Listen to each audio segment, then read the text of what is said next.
पति पत्नी के झगड़े, पारिवारिक कहानी। प्रज्ञा। समर्थ, ये वीडियो देखो, कितना कॉमेडी है। समर्थ।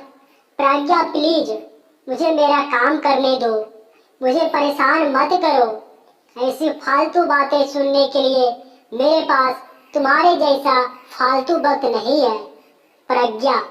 समर्थ, आजकल मेरे लिए तुम्हारे पास टाइम भी नहीं रहता और तुम्हें मेरी सभी बातें फालतू और गलत ही लगती है। तुम्हारी नजरों में मैं इतनी ही बुरी थी तो तुमने मुझे प्रपोज करके शादी क्यों की? समर्थ।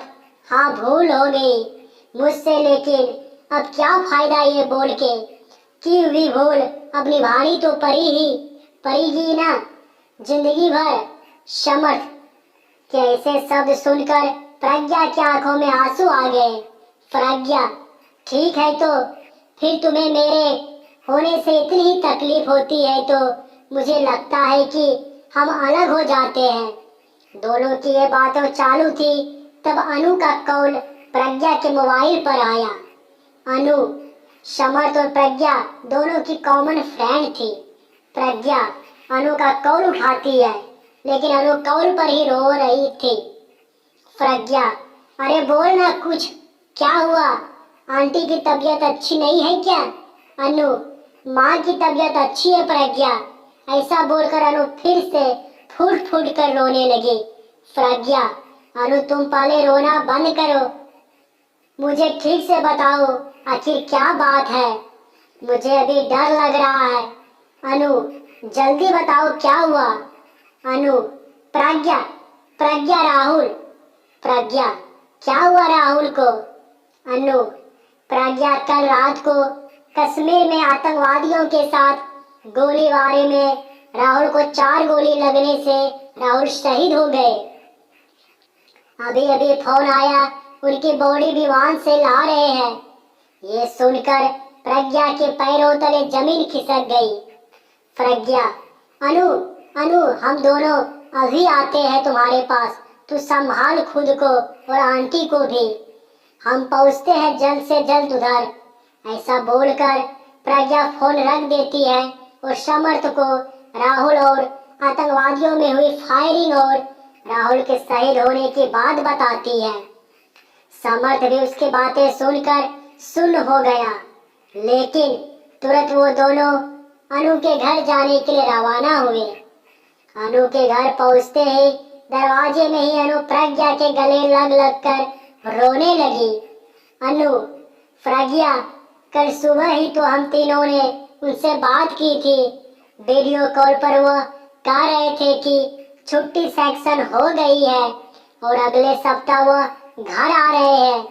ये बातें बोलकर वो कितने खुश थे और रात को अचानक ऐसे हो गया।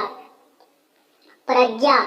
संभाल खुद को, तुम्हें तकलीफ होगी, प्लीज संभाल खुद को, तू अपनी हिम्मत खो देगी तो आंटी को कौन संभालेगा? अनु। अब मैं क्या करूं, खुद को संभाल कर मेरे जीने की वजह ही मुझसे दूर चली गई। अब किसके लिए जीऊं मैं? बस 6 महीने की हुई है हमारी शादी को, और शादी होते ही 15 दिन में वो ड्यूटी पर निकल गए। एक दूसरे को समझने के लिए भी वक्त नहीं मिला। प्रज्ञा, इतने सपने देखे थे हम दोनों ने, हमारे बच्चे के, नए घर के, एक दूसरे के लिए बहुत सारी बातें के सपने देखे थे। अब सारे सपने अधूरे रह गए, हमें वक्त नहीं मिला प्रज्ञा, वक्त ही नहीं मिला। थोड़ी देर में राहुल की बॉडी तिरंगे में लपेटकर घर पर आए। शासकीय इंतजाम में राहुल का अंतिम संस्कार हुआ। सभी विधि खत्म होने पर समर्थ और प्रज्ञा अपने घर वापस देर रात तक पहुंचे। प्रज्ञा। समर्थ, तुम खाना खाने वाले हो क्या? तुम्हें तो भूख नहीं है? समर्थ। नहीं, चाय बनाओ, बहुत सिर दर्द हो रहा है, कुछ समझ में नहीं आ रहा। प्रज्ञा दोनों के लिए चाय बना के ले आती है। चाय पीने के लिए दोनों शांति से सोफे पर बैठते हैं। समर्थ। सॉरी प्रज्ञा, मैं सुबह तुम पर बहुत चिल्लाया, अरे क्या करें, वर्क फ्रॉम होम होकर भी इतना प्रेशर होता है और इस वजह से मैं इतना चिड़चिड़ा हो जाता हूँ कि उसका गुस्सा तुम पर निकालता हूँ। I am so sorry Pragya. Pragya, summer तुम सॉरी मत बोलो, मैं भी गलत थी। मैंने भी ज्यादा ही बोल दिया था कि हमें अलग हो जाना चाहिए, मुझे ऐसा नहीं बोलना चाहिए था। समर्थ, प्रज्ञा तुम्हारा गुस्सा भी सही है, मैं तुम्हें वक्त दे पाऊँ इतनी सी तो तुम्हारी इच्छा होती है। प्रज्ञा, हाँ लेकिन मैंने भी तुम्हें समझना चाहिए था। समर्थ, तुम्हारे काम का प्रेशर न समझते हुए भी मैं अपना गुस्सा तुम पर निकाल रही हूँ। समर्थ, इट्स ओके प्रज्ञा, हम दोनों ही अपने अपनी जगह सही थे, बस हम दोनों एक दूसरे को समझ नहीं पाए। प्रज्ञा, समर्थ, अनु के वह शब्द अभी भी मेरे कानों में गूंज रहे हैं।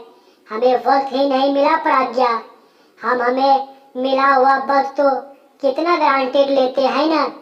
समर्थ, सच में प्रज्ञा, हमें जैसे एक दूसरे के साथ रहने के लिए वक्त मिलता है वैसे हर किसी को नहीं मिलता।